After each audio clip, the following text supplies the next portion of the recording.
जी sir आइए जी, last से हमारे, उसके बाद पैनल ओपन है जी। बिस्मिल्लाहिर्रहमानिर्रहीम। भारत माता की वंदे। देखिए, एक बात स्पष्ट समझिए, आरएसएस की तुलना किसी आतंकवादी संगठन से करना बिल्कुल गलत है। आरएसएस की स्पष्ट मान्यता है, नमस्ते सदा वत्सले मातृभूमे त्वया हिंदू भूमे सुखम वर्धितो हम महामंगले पुण्य भूमे तदर्थे पतत्वे शिकायो नमस्ते नमस्ते। आरएसएस ये सिखाती है कि इस धरती का खाओ तो इस धरती को प्रणाम करो, इस धरती का पियो तो इस धरती को सलाम करो, ना कि आतंकवादियों की तरह बम बांधकर फट जाओ। और मैं आज कांग्रेस को लाख टके की सलाह दे रहा हूं फ्री में, खुद से चलकर नहीं ये तर्ज सुखन आया है, पांव दाबे हैं बुजुर्गों के तो ये फन आया है। बीजेपी ही नहीं, आरएसएस ही नहीं, सारी दुनिया के लोग डॉक्टर हेडगेवार और गुरुजी गोलवलकर जी का नाम जानते हैं, लेकिन किसी कांग्रेसी से पूछो आप हार्डीकर जी का नाम जानते हैं तो नहीं जानते हैं, जिन्होंने 1923 में सेवा दल की स्थापना की थी। यदि अपने बुजुर्गों के पांव दाबे होते, जैसे बीजेपी और आरएसएस वालों ने गोलवलकर जी के आदर्शों पर चले, लेकिन आज सेवा दल कहां है? सेवा दल खत्म हो चुका है, इसलिए कांग्रेस भी खत्म हो रही है। जब तक आरएसएस है, जब तक आरएसएस है, उसका अनुशासन है, बीजेपी जीवित रहेगी। और आपने अपने बुजुर्गों को समाप्त कर दिया। अरे क्या सब राज्यों में अंडा अंडा अंडा हो गए? अरे यार, आपके पक्ष में बोल रहा हूं बात, उसको सलाह ले लो, आपके हित में कह रहा हूं ये बात, थोड़ी सलाह ले लो, हर कोई नहीं देगा। स्वयंसेवक किसे का? स्वयंसेवक सुनते ही साथ क्या याद आता है? आरएसएस का स्वयंसेवक है। अरे भाई, सेवा दल के सदस्य को भी स्वयंसेवक कहते थे, वो सब कुछ आपने समाप्त कर दिया। नॉर्थ ईस्ट के एक बच्चे को उत्तराखंड में मारा गया, मैं इसकी निंदा करता हूं, लेकिन आरएसएस ही वो है जो नॉर्थ ईस्ट में जाकर ये बताता है, वनवासी कल्याण आश्रम चलाता है, एकल विद्यालय चलाता है कि दिल्ली का बच्चा और पूर्वोत्तर भारत का बच्चा एक है। यदि माता वैष्णो देवी का महत्व है तो कामाख्या देवी का भी महत्व है। यदि रानी लक्ष्मीबाई स्वतंत्रता संग्राम सेनानी है तो रानी गिडाल्यू भी स्वतंत्रता संग्राम सेनानी है।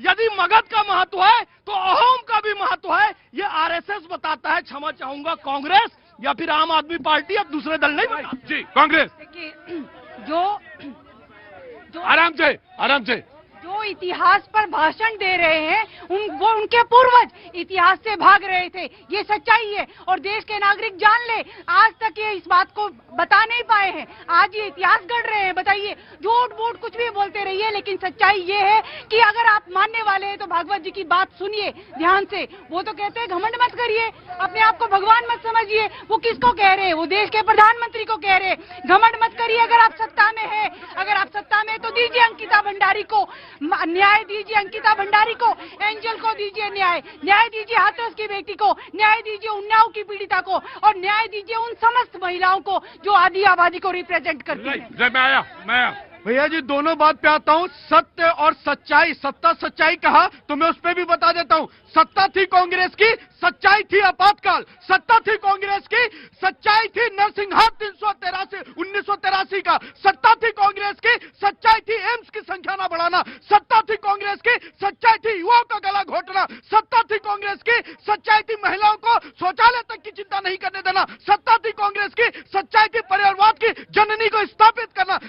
सत्ता थी कांग्रेस की, सच्चाई थी कांग्रेस की कि जहां भी आवाज उठे उसको दबाना। और मैं कह रहा हूं सर, संग जो कह रहे हैं ना, चुल्लू भर पानी ले ले और उसमें डूब के अपना चेहरा देख ले। कांग्रेस संघ की टंकी भर के बराबर कांग्रेस नहीं है। और ये मैं स्पष्ट इसलिए कहता हूं कि संघ वो विचार की यात्रा है जहां पे राष्ट्र प्रथम, नागरिक की सेवा प्रथम, सेवा भाव से चलता है। और मैं एक में फैज खान भाई को इसलिए कोट करना चाहूंगा, बिल्कुल सच है सर। क्या मतलब कोई प्राण त्यागने वाले हो क्या अभी? नहीं, अगर प्राण त्यागने वाले तो रुकना भी। बिल्कुल सच है सर। और कहीं ट्रेन छूट, कहाँ के रहने वाले हो? बिहार में कहाँ के? बिहार मोतिहारी जिला। ठंड नहीं लग रही तुम्हें? ठंड नहीं लग रहा है। बिहार में कहाँ के हो? मोतिहारी जिला। अच्छा, तो एक काम करो, मोतिहारी से होके आओ वापस। सच है सर। वनवासी कल्याण आश्रम हो, विकास भारती हो, सेवा भारती हो, इन सब का काम है जन कल्याण का। और एक बात मैं कह रहा हूँ, लश्कर तौबा का हाथ खून के साथ, कांग्रेस का हाथ खूनियों के साथ, यही संबंध है। बस ये फिर आप ये नहीं, भाजपा तो झूठ पर टिकी हुई पार्टी है। अब मैं ऐसा इसलिए भाई सुना, दूसरे की भी बात सुननी चाहिए। नहीं, भाजपा झूठ पे इसलिए टिकी हुई है, झूठ की राजनीति करते हैं। आप बताइए, उन्नाव की पीड़िता के आंसू किसने पूछे? Leader of opposition. और मुझे ये कहते हुए गर्व हो रहा है कि राहुल गांधी जी, चाहे वो हाथरस की बेटी हो, चाहे अंकिता भंडारी हो, उन समस्त लोगों के साथ खड़े हैं। इसीलिए यही फर्क है, वो सब पीड़ितों के साथ खड़े। आज युवाओं को नौकरी नहीं दे पाएंगे। इसीलिए जिस दिन जैन जी जागरूक हो जाएंगे तो आपकी कोई सत्ता नहीं बचने वाली। और याद रखिए, वोट चोरी का जो ये पर्दाफाश किया है, जिस दिन वोट चोरी पर सड़कों पर लोग आगे तो सत्ता नहीं रहेगी। आप right, you have to wait जी।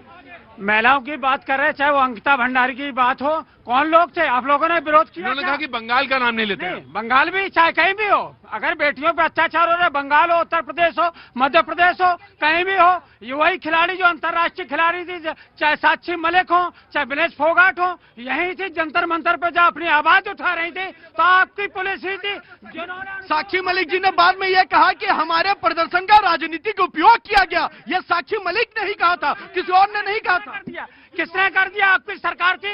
आपने उनका वहां से रातों में टेंट उखाड़ करके जिस तरीके से उनकी दुर्गति की, जिस तरीके से अपमान किया, आपने क्या करा? जहां तक अरे जनाब, कहीं तो भरोसा करोगे, तंत्र सब किनका है? फिर आप कर क्या रहे हो यहाँ पे? नहीं, पुलिस किसी की होती है, पुलिस जो सरकार की होती है, और हर आम नागरिक जो है ना, वो सरकार का भागीदार है। देखिए, आप अभी कर रहे हैं कि आरएसएस की भी बात कर रहे थे।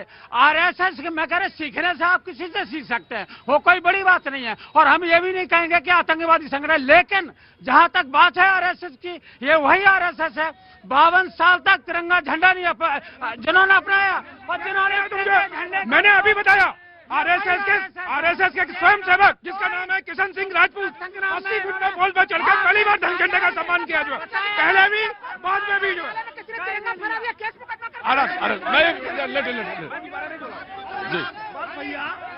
मैं एक छोटा सा टेक्निकल पॉइंट बता दूं। लगातार ये कहा जाता है कि आरएसएस ने तिरंगा झंडा नहीं फहराया। कांग्रेस के शासन काल में 2002 तक प्राइवेट संस्थानों में तिरंगा फहराना दंडनीय अपराध था। आम व्यक्ति अपने घर में तिरंगा नहीं फहरा सकता था। नवीन जिंदल जी ने केस लड़कर सुप्रीम कोर्ट में आम व्यक्ति को तिरंगा फहराने का अधिकार दिया और तब से तिरंगा फहर रहा है। अभी नवीन जिंदल भाजपा के सांसद हैं। मैं राहुल गांधी जी से एक निवेदन करना चाहूंगा, कमलनाथ जी आपके बुजुर्ग हैं, खड़गे जी आपके बुजुर्ग हैं, जब ये आए तो उनमें हेलो कमल क्या हाल है ये नहीं बोले। खड़गे जी आए तो सम्मान से उठकर उनको अपनी कुर्सी दे, ये सलाह है उनके लिए, तब ये पार्टी चलेगी। प्राइवेट संगठन नहीं था, सांस्कृतिक संगठन है आरएसएस, बता रहा हूं। और